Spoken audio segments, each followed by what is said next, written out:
Everyone, welcome, welcome, welcome. This is my night to do face to face, and I know it's late in the hour. I really don't expect anyone to be able to come on this late, but I pray, if you're passing through, go ahead and connect and look in. I'm very excited, man, about what God is just been showing me and revealing to me concerning purpose and identity, and knowing who you are and whose you are, and understanding that God has a greater plan and purpose for your life. He's really been revealing this thing to me, and I'm just excited. I'm in awe, even when reading something this past few minutes, and it says how we are a reflection of Jesus Christ, and we are a light.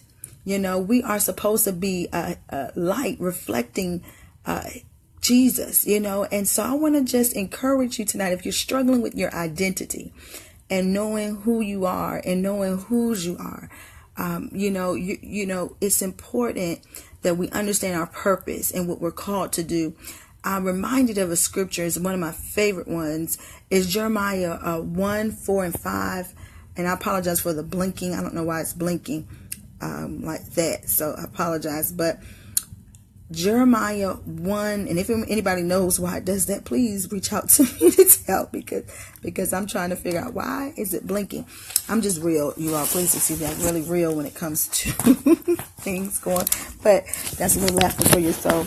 But I wanted to talk about how important it is to know your purpose, so that you won't lose track of who God called you to be in the midst of your challenges and trials and tribulations that you go through.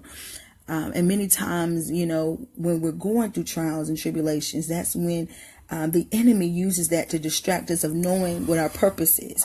When we're going into unfamiliarity or unfamiliar things or new territory, what the enemy is trying to do is distract you off of the purpose for which God has placed you and sent you in to do a specific assignment.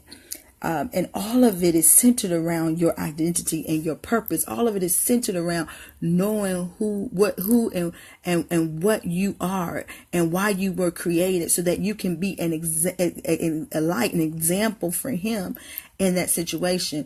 I'm reminded too, when it talks about how, it says that we are the salt of the earth. We are the light of the world. We are called into certain places to give hope and to help others to understand their calling and their assignment. We're called into dark places to bring the light.